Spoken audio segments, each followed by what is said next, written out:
जय श्री गणेश। नमस्कार। मैं आचार्य संजय द्विवेदी। मेरे समस्त प्रबुद्ध दर्शकों का मेरे चैनल पर हार्दिक स्वागत है। आज मैं शुक्राचार्य के राशि परिवर्तन प्रभाव को लेकर आपके सम्मुख उपस्थित हूँ। नौ ग्रहों में अत्यंत शुभ ग्रह दैत्य गुरु शुक्राचार्य पहुंचे राजा के घर। निश्चित रूप से ये अत्यंत प्रभावी परिवर्तन है। राजा के घर में दैत्य गुरु का प्रवेश कहीं न कहीं एक विशिष्ट स्थितियां बना रहा है, परंतु ये अलग अलग राशियों के लिए अलग अलग भाव में बनेगा, अलग अलग स्थानों पर बनेगा, उसी के अनुसार ही परिणाम की प्राप्ति हो।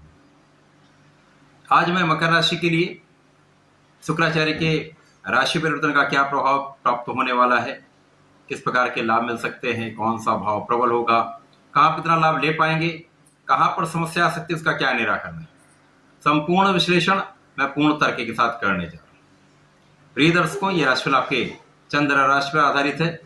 जिन जातकों का मकर लग्न है उनको भी राशिफल अवश्य देखना चाहिए। मकर राशि शनिदेव की राशि है, जहां पर वर्तमान समय में लग्नेश को भी देखना अत्यंत आवश्यक है। वर्तमान समय में शनिदेव का गोचर अत्यंत प्रभावी है, जो कि अपनी मूल त्रिकोण में अत्यंत प्रभावी स्थिति में शश नामक राजयोग है। तो निश्चित रूप से इस समय मकर राशि के जातकों का लग्न अत्यंत प्रबल है। जब लग्न की प्रबलता प्राप्त होती है तो गोचर में यदि कहीं कुछ कमी रह जाती है, कुछ न्यूनता मिलती है, तो उसका प्रभाव उतना नकारात्मक नहीं प्राप्त होता। तो वर्तमान समय में शनिदेव की स्थिति अत्यंत प्रबल है, जिसके कारण ये शुक्राचार्य के जो शनिदेव के मित्र हैं उनका गोचर किस प्रकार से मकर राशि के जातकों को प्रभावित करने वाला है। शनि और शुक्र में अति मित्र का भाव है तथा शुक्राचार्य मकर राशि के लिए पंचम के स्वामी है तथा कर्म के स्वामी है। पंचमेश कर्मेश का गोचर अब जाकर आपके अष्टम भाव में होने वाला है। अब क्योंकि अष्टम भाव एक त्रिक भाव है, डेप्रिसिएशन का भाव है, क्षय का भाव है, मृत्यु का भाव है, तो निश्चित रूप से कहीं न कहीं ये गोचर बहुत अच्छा प्रभाव नहीं देने वाला, क्योंकि समस्त ग्रहों के लिए सूर्यदेव को छोड़कर ये त्रिक भाव सदा ही एक न्यूनता प्रदान करते हैं।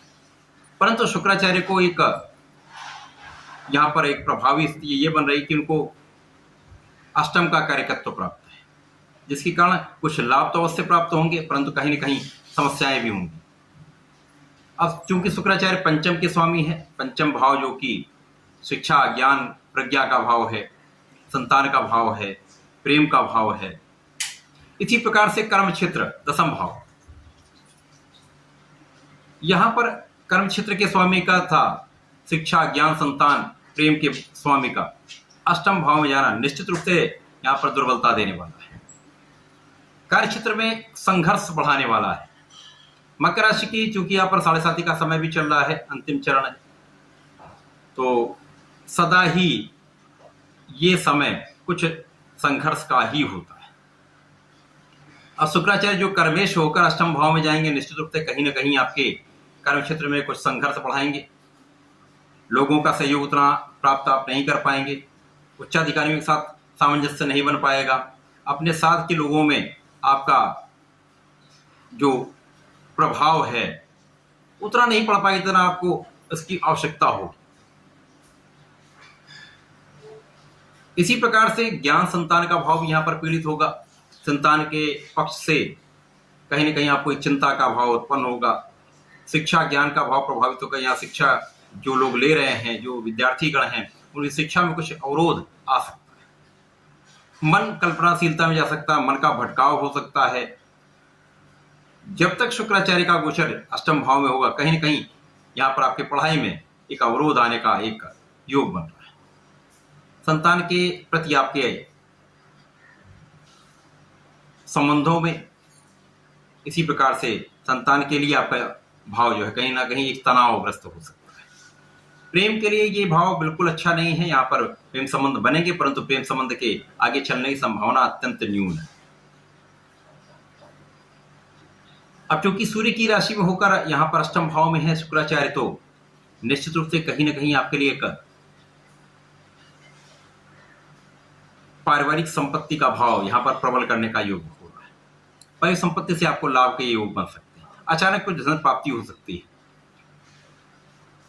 आपको अपने स्वास्थ्य के प्रति भी सचेत रहना होगा। यहाँ पर कुछ स्वास्थ्य समस्याएं हो सकती हैं, कुछ जीवन शैली में आपके जो अस्त व्यस्तता है उसके कारण कुछ खाने पीने में अनियंत्रण की स्थिति हो सकती है, जिसके कारण कुछ स्वास्थ्य समस्याएं भी हो सकती हैं। अपने खाने पीने पर आपको नियंत्रण रखना होगा। भोग विलास से स्पष्ट रूप से यहाँ पर आपको मैं बता रहा हूँ बचना होगा। यहाँ पर आपको अपने एडिक्शन से, अपने व्यसन से पूर्ण रूप से बचना होगा। यदि आप इन पर नियंत्रण कर लेते हैं तो ये समय आपको कुछ लाभ अवश्य देके जाएगा। जहाँ यहाँ पर आपके कुछ समस्याएं स्वास्थ्य की होंगी, परंतु कुछ लाभ भी मिलेंगे। साथ ही साथ आपको परिवार का सहयोग भी प्राप्त होगा। यहाँ पर जो अष्टम के स्वामी सूर्यदेव है, जहाँ पर शुक्राचार्य का परिवर्तन हुआ है, इनकी स्थिति अत्यंत प्रबल है। जहाँ पर ये अपने मित्र की राशि में, मित्र के साथ, बुध के साथ ही उनकी उच्च राशि में गोचर कर रहे हैं, जो अत्यंत प्रभावी है, भाग्य भाव है। तो निश्चित रूप से भाग्य से अकस्मात धन का योग बनेगा। पारिवारिक संपत्ति से कुछ लाभ मिल सकता है। कुछ जो पारिवारिक संपत्ति का विवाद चल रहा है उसका हल निकल सकता है, जिससे आपको लाभ की प्राप्ति हो सकती है। परंतु यह समय कुछ सजगता का है, सचेत रहने का है, किसी भी विवाद में ना पड़ने का है, वाणी पर नियंत्रण रखने का है। यदि आप ऐसा करते हैं तो ये शुक्र का परिवर्तन आपके लिए बहुत कष्टदायी नहीं होने वाला है, क्योंकि यहाँ पर लगने की स्थिति अत्यंत प्रबल होकर आपके लाभदायी हो रही है। और शनिदेव का प्रभाव आपके द्वितीय भाव में, तो निश्चित रूप से धन का आगमन तो होने वाला है।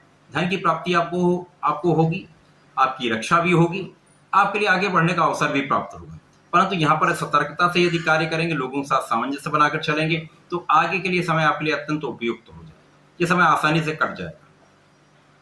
मकर राशि के जातकों को नियमित रूप से भगवान भोलेनाथ की आराधना करनी चाहिए। वर्तमान समय में यदि ओम नमः शिवाय का एक माला का भी जप कर लेते हैं तो जीवन में प्रगति अवश्य होगी, अवरोध दूर होंगे, कष्ट दूर होंगे, समस्याएं दूर होंगी। तो इस समय का लाभ आपको लेना चाहिए। ऐसा करके इसका लाभ लें। धन्यवाद, नमस्कार।